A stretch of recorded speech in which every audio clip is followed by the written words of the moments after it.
Hi, guys. I just wanted to take a few minutes to explain um, something from the Bhagavad Gita. And this is basically the logical progression of the human condition as explained to Arjuna, by Krishna to Arjuna, right? So, this is basically the series of the I guess the causal chain of events that occur, starting with the self. So the self up here is the Brahman, so that's their infinite source of all. And then we have our minds, right?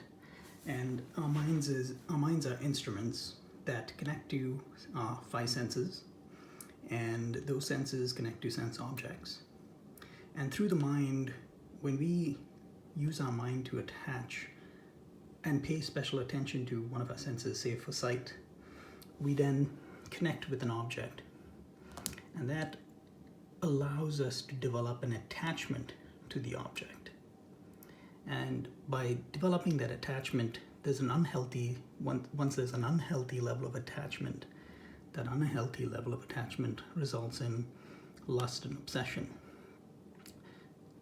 That attachment ultimately breeds anger, and anger clouds our judgment. And by clouding our judgment, we sort of, it scatters our mind's forces to all these several, it scatters our mind's power to all these several objects, and we are unable to concentrate as well, and our willpower declines because we're obsessed with different objects, we attach to different objects, we expect an outcome from that attachment, and when we don't receive that outcome that we so desired, that generates anger, and that anger clouds our judgment, and ultimately it sort of erodes our power to distinguish between what's the wise thing to do and the unwise thing to do. So the power of our discernment between right and wrong diminishes, and ultimately we lose our ability to learn because that power of discernment has eroded. And once we lose the ability to learn from our past experiences, our life is wasted, and Krishna says that ultimately results in spiritual destruction. So it's quite a long logical chain of events, or it's a sequence of relationships that occur, and it starts up here with the infinite divine self, but then you can erode all the way down to spiritual destruction. So it's pretty dark, but their solution to this is also offered by Krishna, and the solution is one, to control the senses with the mind. So Krishna suggests that at this stage you use the instrument of the mind and intellect to control to control your senses and what they get attached to. So he recommends staying detached from various objects and the fruits of your actions. So that's step number one, control and discipline.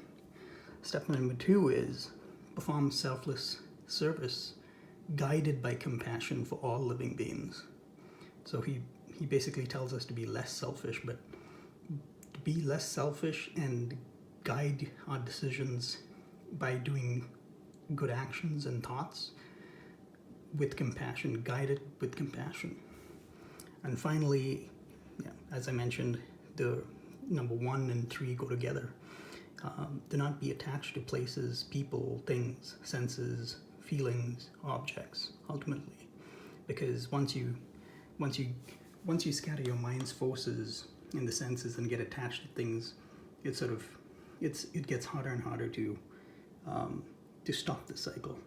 So he recommends stopping it right here before it gets into the physical realm. So hopefully this is helpful. I thought this was quite phenomenal when I read it, and I'd never seen it sort of laid out in a causal framework this way.